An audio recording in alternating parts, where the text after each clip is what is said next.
Hi, I'm Jenny, and I'm a writer. I've been writing since I was 12 years old, so I have journals all different shapes and sizes, just completely full of my writing.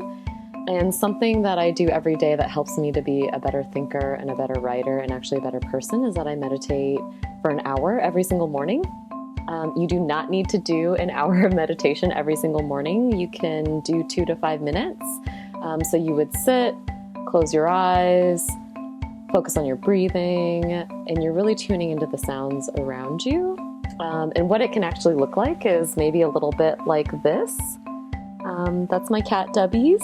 That's his meditation face. And I actually did this for a minute, and this is what I came up with.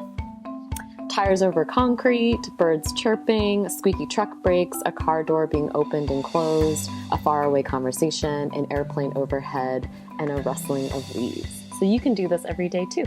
Thanks. Bye.